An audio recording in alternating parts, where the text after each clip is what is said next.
할렐루야. 반갑습니다, 성도 여러분. 오늘도 하나님의 말씀을 사모하여 함께 묵상하고 기도하는 자리에 나오신 성도 여러분들을 주님의 이름으로 환영하고 축복합니다. 오늘부터 우리는 누가복음서를 묵상하게 됩니다. 오늘은 그 첫 시간으로 누가복음 1장 1절부터 25절까지를 살피겠습니다. 오늘의 성경에서는 누가가 이 복음서를 기록한 이유와 또 사가랴와 엘리사벳 사이에 아이가 잉태된 사건을 소개하고 있습니다. 누가는 시리아 안디옥 태생으로 알려져 있으며 의사 출신 그리스도인이었습니다. 누가는 신실한 바울의 동역자로서 로마에 수감돼 있을 때 그의 곁을 지켰던 사람입니다. 누가는 신약 성경의 누가복음과 사도행전을 기록했습니다. 누가는 1절부터 4절에서 누가복음을 기록하게 된 계기를 설명하고 있습니다. 많은 사람들이 그리스도인들 사이에 이루어진 사실에 대하여 붓을 들었다 이렇게 말합니다. 누가는 여기에서 사실이라는 단어를 사용함으로써 자신이 기록한 누가복음서의 역사성을 주장하고 있습니다. 또한 누가 자신뿐만 아니라 여러 사람이 관련된 사실을 기록했다고 말합니다. 이런 것으로 보아서 누가복음에 기록된 여러 사건들이 아무리 요즘 우리의 합리적인 생각으로는 인정하기 힘들지라도 그 당시 사람들의 눈앞에서 실제로 일어난 사건들이라는 것을 알 수 있습니다. 실로 복음의 가치는 역사성에 있다 할 수 있습니다.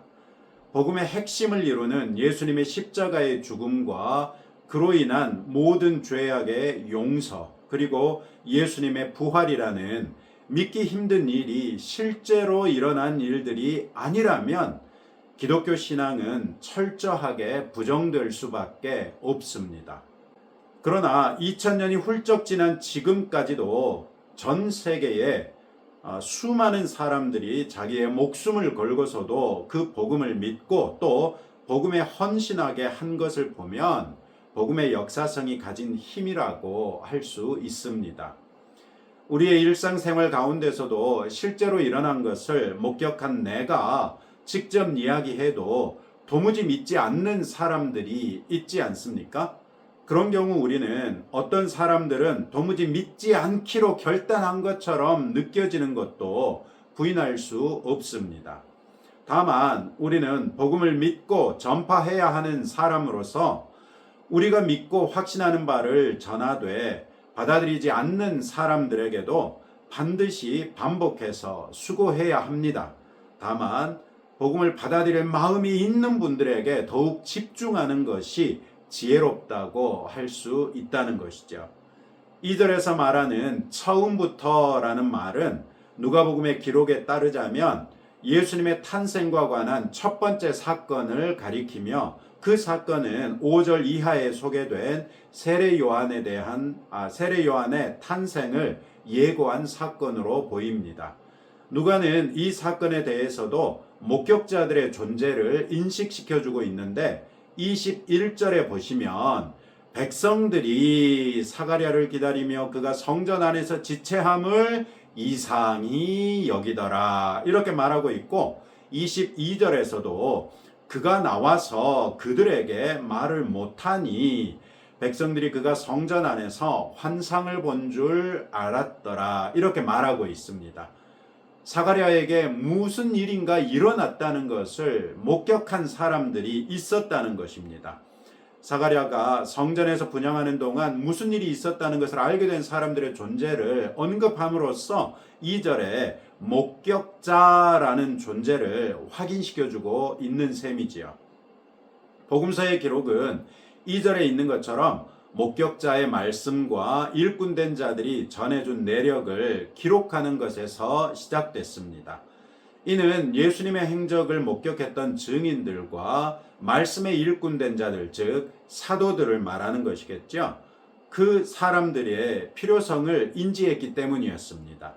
증인이 한 사람 한 사람 세상을 떠나면서 글로라도 남기지 않으면 예수님의 모든 사역과 그 의미가 완전히 사장될 수 있을 것이기 때문에 제자들이 알고 있던 것들을 글로 남기는 작업이 시작됐던 것입니다. 이렇게 글로 남김으로써 세대를 초월해 예수님의 복음을 전할 수 있는 한편 이단이나 거짓 가르침 등을 걸러낼 수 있는 최소한의 기준이 마련될 수 있었던 것입니다. 누가 역시 예수님의 모든 행적과 사역을 기록하는 것이 필요하다 여겨 3절에 보는 것처럼 그 모든 일을 근원부터 자세히 미루어 살핀 이렇게 말하고 있습니다.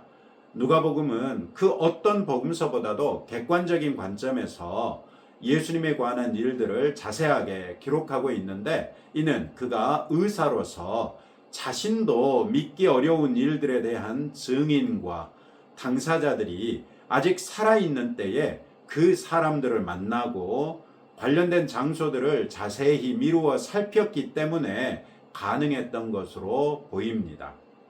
흥미로운 것은 누가가 이 복음서를 기록하게 된 동기를 말하고 있는 것처럼 이 복음서의 내용은 필요성을 느낀 한 사람이 예수님의 행적과 사역에 대하여 자세하게 근거를 따져가면서 기록한 것이죠. 그런데 놀랍게도 이것이 하나님의 말씀이라는 성경에 포함되어 오늘날까지 경전으로서의 지위를 인정받고 있다는 사실입니다. 이것은 구약 성경의 많은 선지자들이 여호와의 말씀이 아무개의 아들 아무개에게 임하니라 이런 패턴을 따름으로써 그 말씀의 근원이 여호와 하나님이시라는 것을 밝히고 있는 것과는 사뭇 다르지요. 누가가 기록한 이 복음서는 초기 기독교 공동체에 널리 읽혀 공유되었으며 또 그 내용이 사도들의 가르침과 일치했고 예수님의 행적을 충실하게 기록한 것이 인정되어 권위 있는 문서로 인정받게 됐습니다. 특히 누가복음은 사도 바울의 동역자인 누가가 기록한 것이라는 사실이 확인됐고 초기 교회에서도 권위 있는 문서로 인정되었으며 정통적인 교리와 일치했기 때문에 정경으로 받아들여졌고 주후 397년 북아프리카의 카르타고에서 열렸던 카르타고 공회의에서 다른 책들과 함께 신약성경의 27권 정경으로 최종 확정됐습니다. 이 사실은 선지자들처럼 하나님께 직접 말씀을 받지 않았다고 하더라도 하나님 나라에 대한 가르침을 묵상하고 나누는 일상을 통해서도 하나님의 음성이 우리에게 들려질 수 있다는 것을 말하지요. 이런 면에서 성도된 우리가 매일 하나님의 말씀을 묵상하고 그 묵상한 것에 근거하여 기도하면서 성령께서 알게 해 주신 것이나 성령님이 우리의 마음 가운데 촉구하시는 일을 행하는 것으로도 하나님의 뜻을 얼마든지 이루어 나갈 수 있다는 것을 말해줍니다. 오늘도 우리들 안에서 일하시는 성령 하나님을 신뢰하면서 성령께서 우리에게 충동하시는 일들에 순종함으로써 하나님의 뜻을 이루는 성도들이 되시기 바랍니다. 4절은 이 복음서를 누가가 왜 기록했는지를 말해주지요. 이는 각하가 알고 있는 바를 더 확실하게 하려 함이로다. 각하라고 가리켜지고 있는 사람은 데오빌로라는 사람인데 이 사람이 역사상 실제 했던 인물인지 아니면 이렇게 복음을 전하는 것이 금지되었던 그 당시 기독교가 대대적으로 박해받고 있던 그 당시에 데오빌로라는 가상의 인물을 통해서 예수 믿는 사람들 아니면 복음에 반응하는 사람들을 가리켜 데오빌로라고 했는지 명확하지 않습니다.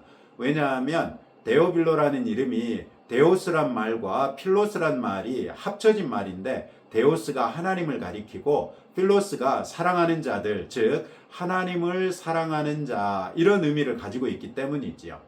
어쨌거나 누가가 이 복음서를 기록했던 것은 알고 있는 바를 더 확실하게 하려 함이로다 이렇게 목적을 얘기하고 있습니다.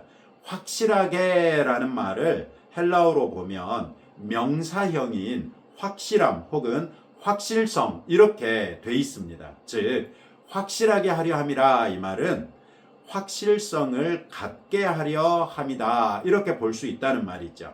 이 말은 바로 앞에서 누가가 그 모든 일을 근원부터 자세히 미루어 살폈다고 말했던 것 때문에라도 더욱 신뢰도를 높여주지요. 누가는 다시 한번 자신이 기록한 모든 내용의 역사성을 강조한 것이고, 성도는 이와 같은 복음의 역사성에 대하여 흔들리지 않는 확신을 가질 필요가 있다는 것입니다. 이렇게 우리가 누가복음을 처음부터 다시 살피면서 이 누가복음에 기록된 모든 사건들이 역사적으로 실제로 일어났던 일들이라는 것을 확실하게 믿는 믿음에 설 수 있기를 주님의 이름으로 축복합니다. 5절부터 25절은 세례 요한의 아버지 사가랴에게 천사 가브리엘이 세례 요한을 잉태하게 될 것과 그 아이의 이름을 요한이라 할 것을 말합니다. 사가랴와 엘리사벳 부부는 나이 많아 늙었으나 아들이 없었기 때문에 하나님께 아들을 주시기를 오랫동안 간구했던 사람들이었습니다. 이들은 하나님 앞에 의인으로 주의 모든 계명과 규례대로 흠이 없이 행했던 사람들이라고 오늘의 성경은 증거하고 있습니다. 그런 부부에게 하나님께서 장차 큰 기쁨과 즐거움이 될 아들을 주실 것인데, 이 아들이 모태로부터 성령 충만하여 이스라엘 자손을 주 곧 그들의 하나님께로 돌아오게 할 것이라고까지 말해주고 있습니다. 이것은 경건한 노 부부에게는 더 이상 기쁠 수 없는 소식이었을 것입니다.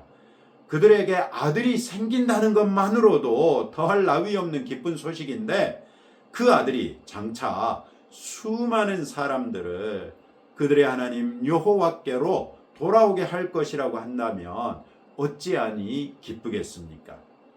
다만 사가랴는 가브리엘이 전한 말에 대하여 내가 이것을 어떻게 알리요? 내가 늙고 아내도 나이가 많으니이다 라고 답합니다.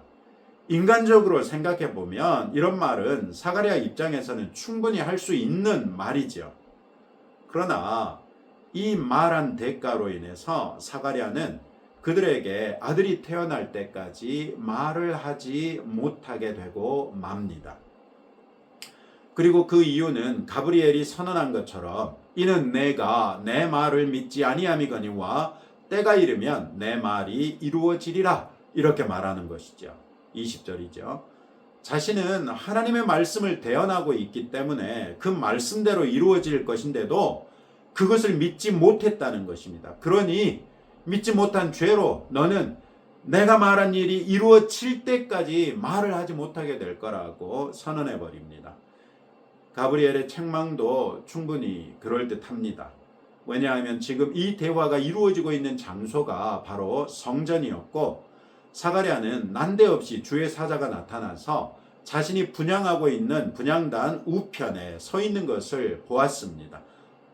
이 주의 사자는 자신이 하나님 앞에 서 있는 가브리엘이라고 말했고 하나님의 말씀을 전한다고 말했다는 것이죠.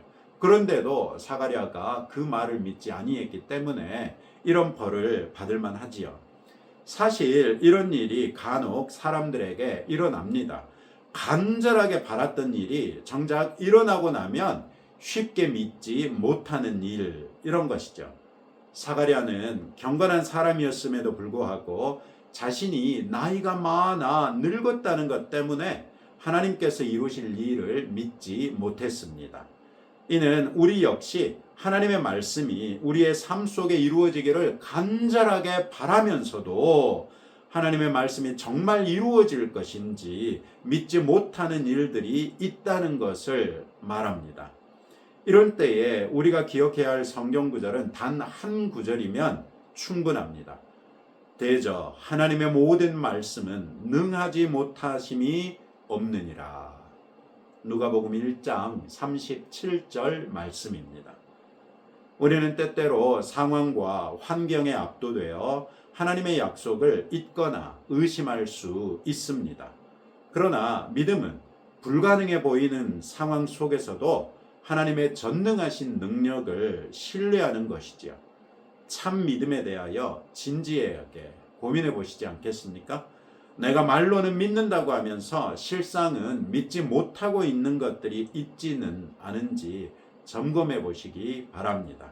그리고 하나님의 말씀이라면 하나님의 말씀이기 때문에 반드시 이루어질 것이라는 것을 믿는 온전한 믿음으로 나아갈 수 있기를 주님의 이름으로 축복합니다. 오늘 또 이런 말씀을 붙들고 다음과 같이 함께 기도하겠습니다. 성경을 대함에 있어서 그 역사성을 믿을 수 있도록 충분한 근거들이 있다는 것을 알고 말씀에 대한 확고한 믿음 위에 서도록, 하나님의 말씀은 능치 못함이 없는 것을 믿고 우리가 믿음으로 간구하는 것이 주의 은혜 중 이루어질 것을 믿고 끝까지 간구하며 믿음으로 행하도록 함께 기도하시고 나라와 우리 국민들을 위해서 또 기도해 주시면 감사하겠습니다. 기도합시다. 하나님 아버지 감사합니다. 참으로 오늘 누가가 왜 이 복음서를 기록했는지를 말하는 것을 통해서 성경에 기록된 모든 일들이 역사상 실제로 일어난 일들을 기록한 것이라는 사실을 다시 한번 확인하게 됩니다. 성경을 대함에 있어서 그 역사성을 믿을 수 있는 충분한 근거들이 있다는 것을 이제 알게 하셨은즉 말씀에 대한 확고한 믿음 위에 설 수 있도록 우리에게 믿음을 더하여 주옵소서. 하나님의 말씀은 능치 못함이 없는 것을 우리가 믿게 하시며 우리가 믿음으로 간구하는 것이 주의 은혜 중에 반드시 이루어질 것을 믿고 끝까지 간구하며 믿음으로 행하는 성도들이 되게 하옵소서. 주님, 우리나라가 정말 중요한 국면에 맞닥뜨려 있습니다.